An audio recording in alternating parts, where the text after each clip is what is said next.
En estos momentos vamos a recibir a un periodista extraordinario de Fuste, un periodista que ve la realidad tal cual es y la expresa. Me estoy refiriendo a Jorge Barrueta, él es periodista de Venezuela y está en este momento con nosotros. ¿Cómo estás, Jorge? Silvio Sacomani te saluda, bienvenido. Muy buenas tardes, Silvio. ¿Qué tal a esta hora? Por favor, un placer enorme, un gusto enorme que estés en contacto con nosotros. Bueno, obviamente vamos a referirnos en primer término a lo que aconteció el 10 pasado, cuando yo diría que Maduro poco menos que usurpa la presidencia de Venezuela, ¿no es cierto? Comentanos un poquito cómo ha vivido el pueblo venezolano, ¿sí? La asunción de este asesino, por ende violador, consuetudinario de los derechos humanos, obviamente también haciendo acallar a quienes no piensan de la misma manera. Bueno, ya lo conocemos y muy bien a Nicolás Maduro, pero insisto, comentarnos cuál fue el escenario del 10 de enero cuando toma por asalto la presidencia. Hasta el 2031, tengo entendido, va a durar el mandato del líder chavista, ¿sí? Nicolás Maduro. Sí, efectivamente, Silvio, como tú lo acabas de decir, el pasado 10 de enero Nicolás Maduro asumió nuevamente la presidencia de la República Bolivariana de Venezuela como estaba previsto, de acuerdo a lo que ya todos estamos luego de los resultados del 28 de julio del 2024, donde el Tribunal Supremo de Justicia, posterior a una serie de polémicas y de días, había declarado entonces a Nicolás Maduro como ganador, pese a que la oposición había anunciado que Edmundo González Urrutia había ganado con más de 8 millones de votos la presidencia de la República. Sin embargo, el día transcurrió literalmente con tranquilidad, pese a que muchas ciudades de Venezuela amanecieron custodiadas por los diferentes cuerpos de seguridad, por las ODI. Esto es la organización que el presidente Nicolás Maduro creó días antes, donde estaba la Unión Cívico-Militar y Policial. Bueno, poco menos, el país estaba, pero discúlpame Jorge, el país estaba blindado por las fuerzas del régimen de Maduro. Estaba blindado por los cuerpos de seguridad, sí, desde la frontera hasta las principales ciudades del país. Recordemos que el día 9 hubo una serie de protestas donde ciudadanos fueron detenidos en la ciudad de Maracay, al oeste de Venezuela, y esas personas hasta el momento continúan recluidas. Algunas ya fueron presentadas ante los tribunales y acusadas por el Ministerio Público por instigación al odio, incitación a delinquir y otros 2 delitos más que se les imputan. 4 delitos les están imputando a estas personas, entre ellos unos ciudadanos mayores personas de edad adulta, ancianos, quienes estaban allí en las protestas, en la concentración, y que fue disuelta por funcionarios de la DCJ, acompañados por grupos de los ciudadanos que apoyan al gobierno de Nicolás Maduro, quienes se arremetieron contra estas personas. Estos ciudadanos fueron detenidos, entre esos fueron agredidos 2 periodistas y 3 periodistas más fueron detenidos, logrando la liberación de un periodista, y hasta el momento 2 se encuentran todavía detenidos. El Colegio Nacional de Periodistas ha exigido a través de un comunicado que es la liberación de estos dos ciudadanos periodistas venezolanos que estaban dando cobertura a esa manifestación en la ciudad de Maracaibo, y hasta el momento no se ha dado la liberación. Oficialmente se conoció que serían trasladados junto con 11 ciudadanos más hacia el penal de Tocorón, que sería el lugar de reclusión hasta que el Ministerio Público formalice la acusación en su contra, que eso tomaría un lapso de 45 días aproximadamente. Los familiares se encuentran todavía esperanzados que estos 2 ciudadanos puedan salir prontamente, al igual que los otros 11 ciudadanos que ya fueron acusados de estos delitos en contra del Estado venezolano, por simplemente el hecho de haber estado el 9 en una concentración, en una plaza a la que convocó la líder de oposición María Corina Machado. Ahora bien, sin embargo, la situación, sí, como te lo dije la semana pasada cuando cerramos el contacto telefónico que tú me preguntaste, ¿cómo titularía yo la situación de Venezuela ese día, ese 9 de enero que te dije, Venezuela es un país con miedo? ¿Lo recuerdas? Sí, lo recuerdo muy bien. María Corina Machado manifestó, no, Venezuela ha vencido el miedo. No, Venezuela aún no ha vencido el miedo. Venezuela sigue con miedo. Los venezolanos tienen miedo de salir a las calles a manifestarse.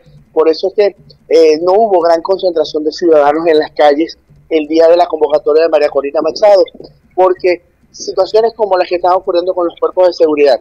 Silvio, una de las personas detenidas, un hombre de 70 años, fue simplemente detenido por poseer dentro de su teléfono una canción que hablaba de libertad.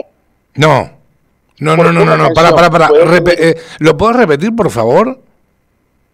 Sí, un ciudadano que manifestó ese 9 de enero en la Plaza de la República, en la ciudad de Maracaibo, fue detenido por funcionarios de la Guardia Nacional Bolivariana solo por poseer en su teléfono una canción que hablaba sobre la libertad.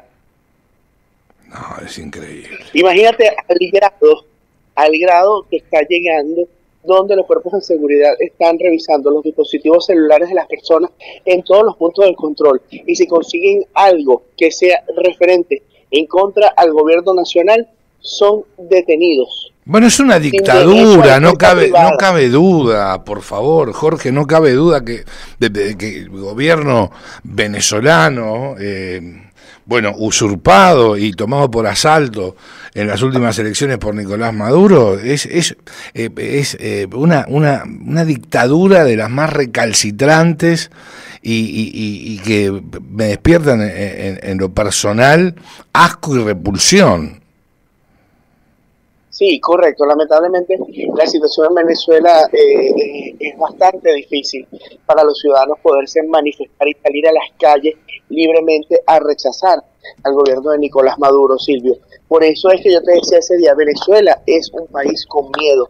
Lamentablemente el miedo no se ha vencido en su totalidad. Vimos ahora recientemente cómo el gobierno nacional ha hecho circular un video a través de las redes sociales donde se hizo un cateo en un presunto hotel de la ciudad capital, donde lograron supuestamente ubicar al motorizado que trasladaba a María Corina Machado el 9 de enero, donde explicaba hacia dónde fue que llevó a la líder opositora y explicaba que junto con los funcionarios de la policía bolivariana que la habían interceptado, la habían trasladado hasta Macaracuay, hasta la residencia de su señora madre, y en horas de la noche Diosdado Cabello le decía a María Corina Machado que no mintiera, que ella no había sido secuestrada, que ella se encontraba en la residencia de su madre y que si ellos querían detenerla la podían detener. Entonces la pregunta en este momento es ¿quién está mintiendo? ¿El gobierno o María Corina Machado? ¿Cabe alguna duda? Que se pudo haber presentado. Claro, entonces, por supuesto. Son expertos en desmontar, pero también de crearle la duda al ciudadano, y todo esto hace que el ciudadano se confunda y a su vez tenga miedo, porque entonces, si está pasando esto y descubrieron esto tan rápido, ¿qué tan cierto puede ser que esté pasando esto? Entonces no se quieren arriesgar a salir a las calles. Lamentablemente hoy 13 de enero los ciudadanos salieron a trabajar como si nada está pasando, algunos muy desesperanzados ante lo que ocurrió, porque esperaban que ocurriera un cambio durante este fin de semana. No se presentó ningún tipo de situación. El mensaje de María Corina Machado para algunos fue desalentador, ese mensaje que ofreció María Corina Machado el 10 de enero después de las 6 de la tarde a través de las redes sociales. Posterior el mensaje de Edmundo González Urrutia. Recordanos, por favor, recordanos ambos mensajes, tanto el de María Corina Machado como el de Edmundo González, por favor. Correcto. María Corina Machado ese día, agradeció al pueblo venezolano por haber asistido, explicó lo que supuestamente había ocurrido en esa intersección por parte de los funcionarios de los cuerpos de seguridad, y recalcaba que sí, había perdido un bolso azul que ella poseía en sus manos al momento que intentó salir de la concentración, que fue golpeada, agredida, arrancada a la fuerza de la moto en la que se encontraba y montada en otra. donde supuestamente la estaban llevando hacia la zona de Boleíta, y estos funcionarios habían recibido una llamada que desconoce de quién, y le exigían entonces que la dejaran en libertad, y fue así entonces como la dejaron libre. En cambio, bueno, en el mensaje de Edmundo González Urrutia, él le pedía al pueblo venezolano paciencia, tranquilidad, que seguían trabajando, que no podía regresar a Venezuela porque en este momento las condiciones no estaban dadas, pero que seguían trabajando para que se diese el proceso de libertad y él poder llegar nuevamente a Venezuela y poderse juramentar como presidente del país y obviamente comandante en jefe de la Fuerza Armada Nacional Bolivariana. Le exigía a los componentes que preservaran el orden y la paz y la tranquilidad en el país, que se respetara el hilo constitucional y se le reconociera como el presidente de la República. Ahora lo que no entiendo... Sí, perdona, continúa. Disculpa la interrupción. Sí, hemos visto los pronunciamientos por parte de los componentes de los cuerpos de seguridad del Estado, de la Fuerza Armada Nacional Bolivariana, donde reconocen a Nicolás Maduro como presidente constitucional de Venezuela, y entonces dan todo su respaldo a Nicolás Maduro en la presidencia del 2025 al 2031, como tú lo manifestaste al principio. Es una situación que todavía está generando preocupación y tensión dentro de la población. Algunos siguen con esperanza, otros más desanimados que otros, pero todos expectantes ante lo que pueda ocurrir en los escenarios que se puedan presentar.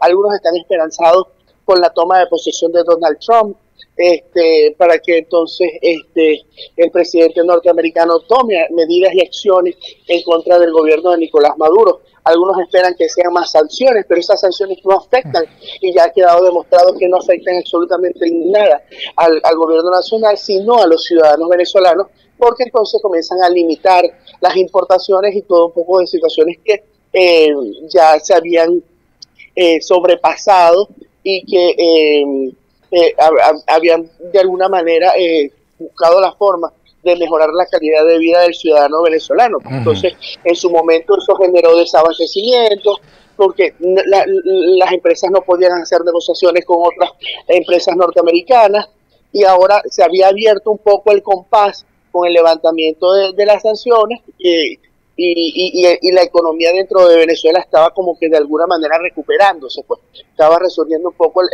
la producción en Venezuela, y algunos tienen miedo de que vuelva nuevamente con las sanciones la escasez que vivieron aproximadamente hace 6-7 años atrás de medicamentos y alimentos en el territorio nacional, pues. Está claro.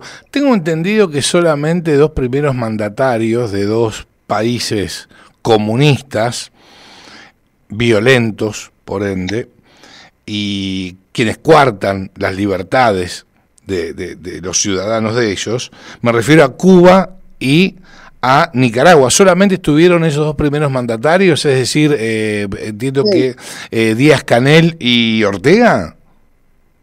Correcto, sí. Lo que más sorprendió fue que esos nombres no habían sido confirmados y misteriosamente llegaron de sorpresa al acto que se estuvo realizando, curiosamente, en el Salón Elíptico del Palacio Federal Legislativo. No se realizó en el salón de sesiones como estaba acostumbrado, donde tiene una capacidad de más de 600 personas, para que pudiese entonces darse la investidura como tradicionalmente se hace allí al presidente de la República.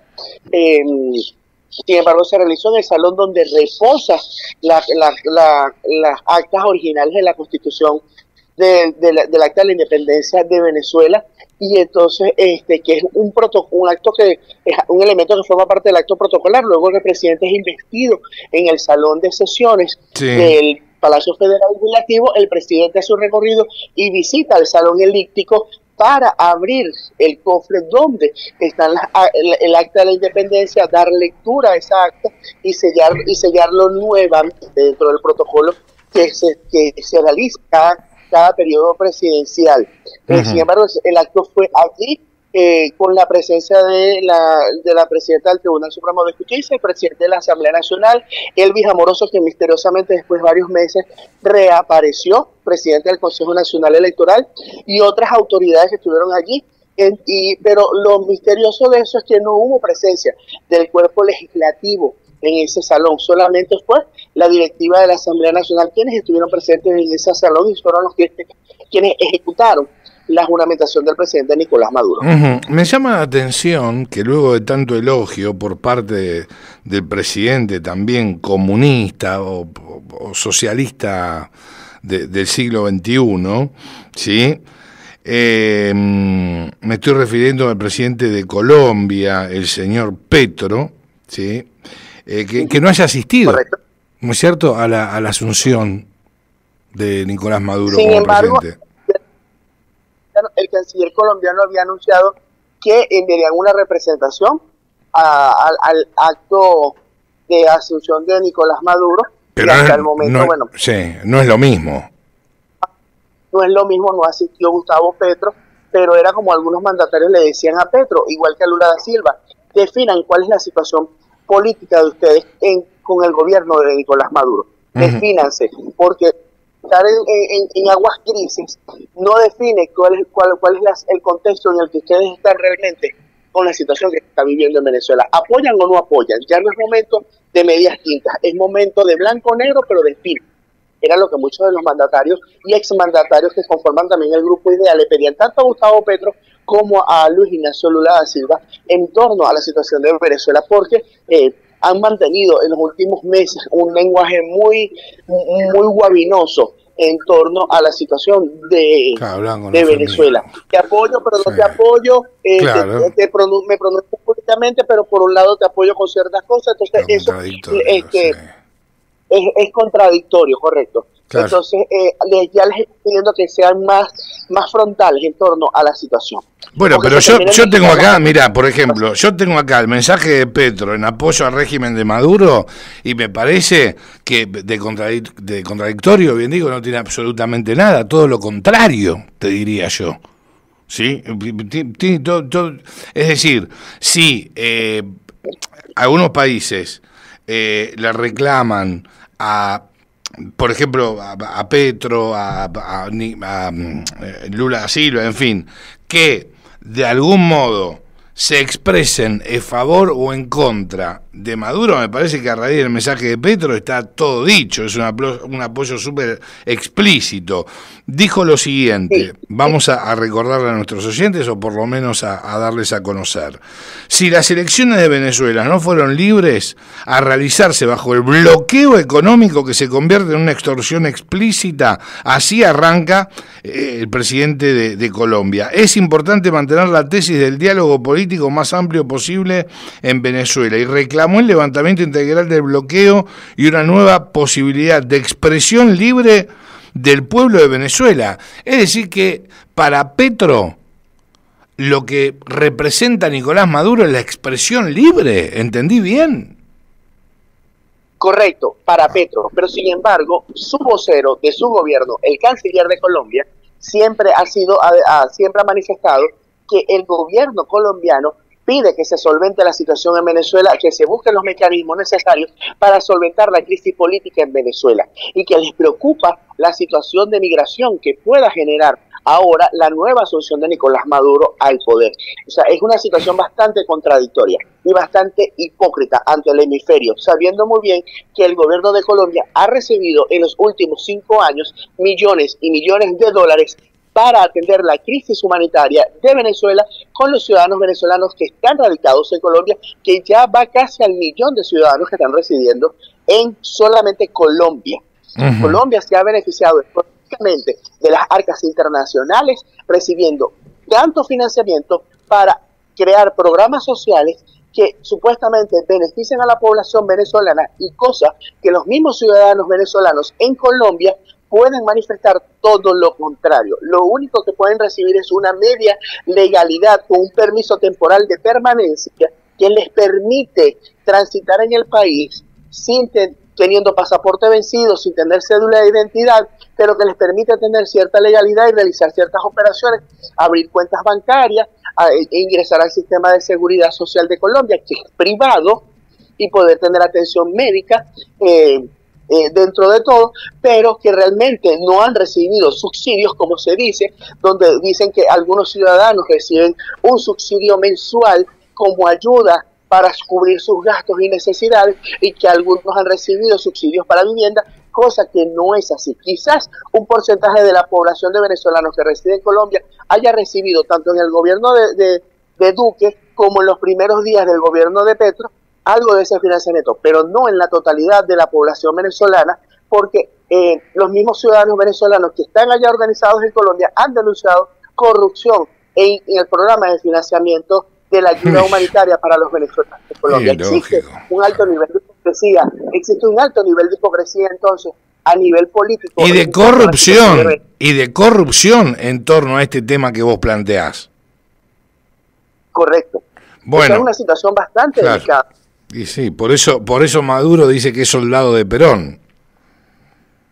Correcto. Bien, hablamos de corrupción, bueno, Perón sinónimo de kirchnerismo para Maduro también.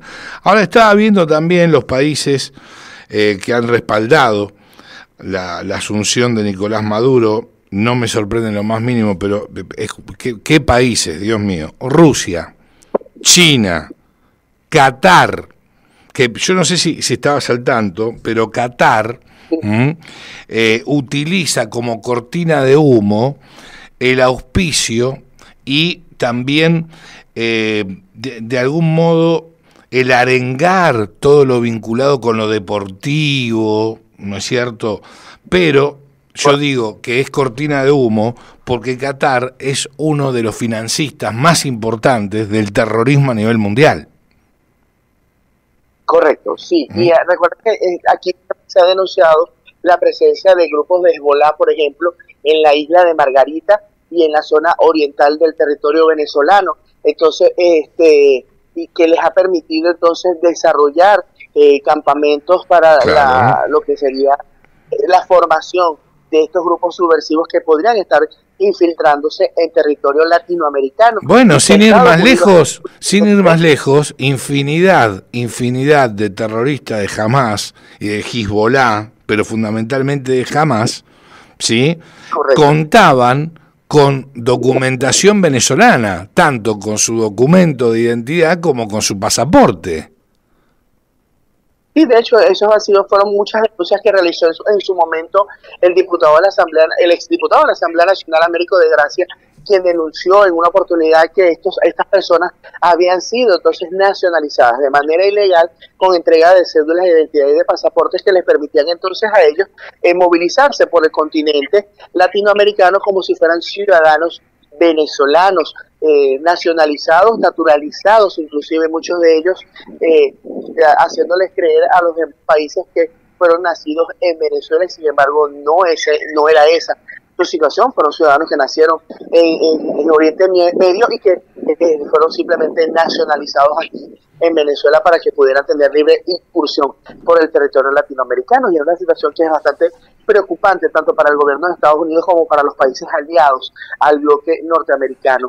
Hay algunos quienes hablaban en estos días, expertos en la materia, que la única opción que le quedaba nuevamente a Venezuela era solicitar ante la Organización de Estados Americanos que se reactivara la solicitud del TIAR, el Tratado Interamericano de Cooperación, para que entonces fuese elevado al Consejo de Seguridad de la Organización de las Naciones Unidas para la futura intervención de los cascos azules y poder entonces buscar una solución militar ante el conflicto que se está viviendo en Venezuela. Pero recordemos que China y Rusia forman parte de ese Consejo de Seguridad de la Organización de las Naciones Unidas, y que pueden vetar esa solicitud a favor de Venezuela. Pero lógico, entonces, pero increíblemente Irán también forma parte de la ONU. También forma parte, correcto. Entonces pueden vetar esa solicitud ante el Consejo de Seguridad de las Naciones Unidas, y así entonces evitar que el TIAR se produzca esa solicitud del TIAR entonces a favor de Venezuela, para que haya una intervención y se pueda a través de la fuerza militar lograr la salida del gobierno de Nicolás Maduro. Cosas que realmente viendo todos los escenarios como se han presentado, recordemos también que dentro de la Organización de las Naciones Unidas, de la Organización de Estados Americanos, de la OEA, tenemos la comunidad del CARICOM, países, islas que de alguna u otra manera unas se han abstenido de votar cuando se presentó el TIAR y otras votaron en contra. Entonces esos países también que forma parte de la CARICOM, donde Venezuela también es miembro, hacen el juego para que el gobierno de Nicolás Maduro se mantenga todo esto por el intercambio petrolero que están recibiendo. Claro, seguro. Ahora hay que hacer una salvedad, ¿no es cierto? Porque, a ver, por ejemplo, vos tenés a Maduro, Petro y Díaz-Canel, Ortega, que sostienen que al pobre, al ciudadano pobre, hay que mantenerlo pobre pero ilusionado con que puede tener un ascenso social e ir hacia la clase media, porque ellos entienden que los ciudadanos pobres que pasan a la clase media inmediatamente no los van a votar y se van a convertir en enemigos de ese gobierno.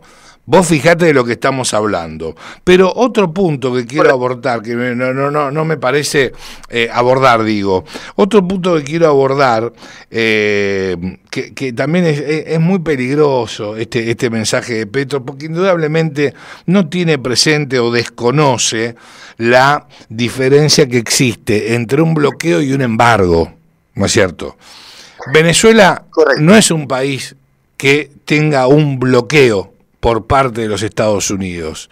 Simplemente tiene un embargo comercial y eso implica que Estados Unidos no va a abastecer con ningún tipo de producto ni le va a comprar ningún tipo de producto a Venezuela. Es solo eso. Pero Venezuela comercializa con China, con Rusia, con India, con Irán, bueno. Entonces me pareció interesante por lo menos subrayar estos dos puntos, ¿no es cierto?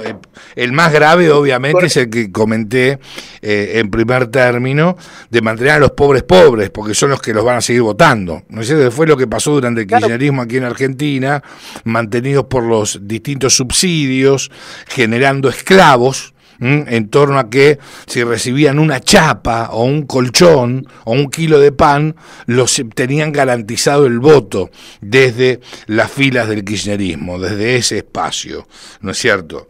Lo cual es una locura. Dale pan y agua al pobre y lo vas a tener siempre como un perro de rancho, cuidándote siempre. Claro, exactamente. Entonces, eso, y no les interesa que las clases sociales crezcan, siempre les interesa que el pobre siga siendo pobre y la clase media la han desaparecido en Venezuela. La clase media en Venezuela ya casi no existe, son muy pocas las personas que eran de clase media, que de alguna u otra manera vivían cómodamente y que lamentablemente ya están prácticamente llegando a lo que es la clase pobre. Pero aquí hay aquí solamente se están viviendo dos clases sociales. Antes se vivían los estratos bajos, que eran los grupos que estaban en riesgo, que eran las personas que vivían en escasas condiciones, los pobres. Estaba la clase media y estaba la clase alta. Ahora no, los de la clase alta han pasado prácticamente a convertirse en la nueva clase media. Pero también se han generado unos nuevos ricos, que eran aquellos que llegaron al poder o de alguna otra manera se han vinculado al poder y viven con opulencia gracias a esas conexiones con el gobierno, los mal llamados enchufados. Pues. Ahora, entonces, sí, por favor, continúa. Lamentablemente la población carece también de educación. El nivel educativo en Venezuela ha decaído de una manera impactante. Recordemos que para los años de 1980, 1990, la educación en Venezuela había sido catalogada como una de las mejores procesos educativos en todo el continente, y lamentablemente en Venezuela ha decaído de una manera que los jóvenes ni siquiera conocen la misma geografía venezolana. Tú sales a la calle y le preguntas a un joven por el nombre de una capital de un estado y no sabe. No tiene ni idea, claro, por supuesto. No tiene ni idea, porque la calidad educativa ha decaído tanto. Los maestros han tenido que dejar las aulas de clase porque los salarios no les alcanzan y se tienen que dedicar a otras cosas. Lamentablemente es una realidad que estamos viviendo día a día los venezolanos. Y cuando tú tienes un país, tu educación es prácticamente nula, ¿qué tienes? Ciudadanos que simple y llanamente van a estar apegados a lo que el gobierno les diga, porque para ellos eso es la verdad, porque simplemente reciben un bono mensual de dinero que les alcanza para comprar 2 kilos de arroz, por supuesto, pasta, 2 kilos de harina, y con eso se mantienen y con eso medio pueden vivir, pues. Bien, y no olvidemos para cerrar algo que nos toca muy de cerca a los argentinos, unas madres de Plaza de Mayo que se han partidizado, que las ha cooptado el kirchnerismo. Vaya a saber, entiendo que alguna negociación allí hubo, es lo que a mí me parece, ¿no es cierto? Digo, no lo estoy aseverando, no estoy aseverando que las madres de Plaza de Mayo hayan recibido dinero por parte del kirchnerismo. Dios me salve y me libre si esto es así, ¿no es cierto? Bajo ningún punto de vista digo eso. Ahora, es muy, realmente, es un bochorno, es contradictorio, es patético y realmente me ofusca y mucho que las madres de Plaza de Mayo hayan combatido a la dictadura en la República Argentina y aquí estén apoyando un gobierno dictatorial a través de un comunicado al momento de la asunción de Nicolás Maduro. Bueno, tú sabes que los comunicados son fáciles de falsificar.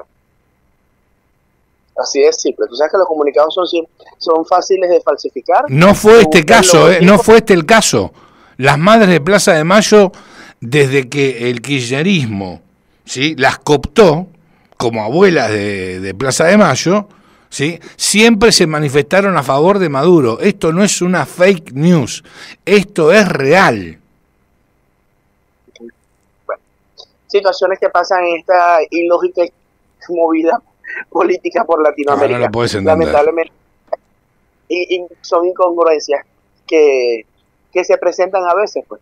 Claro. Lamentablemente. Jorge, me quedo con esta frase, me quedo con esta frase para cerrar este diálogo extraordinario que hemos mantenido contigo, y que nos has puesto obviamente y nos has alineado, y pusiste luz sobre tanta oscuridad allí en Venezuela, en lo vinculado con la asunción de Nicolás Maduro y los días después, ¿no es cierto? La frase que a mí más me impactó es que hoy el pueblo venezolano tiene poco menos que pánico a manifestarse contra el dictador Maduro desde que asume nuevamente como presidente. Así es. Venezuela sigue con miedo. Y este miedo lo sigue el gobierno de Nicolás Maduro con los cuerpos de seguridad. Así como te lo dije al principio, por una simple canción hay un ciudadano de 70 años detenido, acusado de 4 delitos, que no se sabe cuál va a ser el destino de ese señor, un paciente hipertenso que necesita medicación y que lamentablemente por estar presente en una concentración, simplemente estar presente, le bastó para que hoy en día sea parte de las estadísticas de personas detenidas por el gobierno de Nicolás Maduro en Venezuela. Jorge, muchísimas gracias, vamos a seguir obviamente contactándonos contigo, fundamentalmente a posteriori de la asunción de Donald Trump el 20 de enero, porque creo que luego de ese día, no te digo inmediatamente por qué Estados Unidos tiene otras prioridades, pero me da la impresión que en el plano geopolítico se puede generar como una luz al final del túnel en relación a lo que puede llegar a acontecer con respecto a, insisto, la geopolítica que tome, digamos, como timón, ¿no es cierto?, Donald Trump, y entiendo que allí radica, ¿no es cierto?, algún atisbo, por lo menos, de esperanza del pueblo venezolano. Y quizás también el silencio de Donald Trump ante lo que va a ser su participación con el continente, con el tema de Groenlandia, Canadá, el Golfo de México, y que no haya mencionado a Venezuela también sea parte de una estrategia de Donald Trump y sus grupos de asesores para darle una sorpresa entonces en el futuro a Nicolás Maduro. Recordemos que él reconoció a través de un tuit a Edmundo González Urrutia como presidente electo de Venezuela. Claro, por supuesto. Así quién sabe. Eso lo dice todo. Correcto. Jorge, muchísimas gracias. Muy amable como siempre. Que estés muy bien. Cuídate mucho. A tu orden. Adiós. Hasta luego. Bueno, lo escuchabas a Jorge Barrueta, periodista de Venezuela.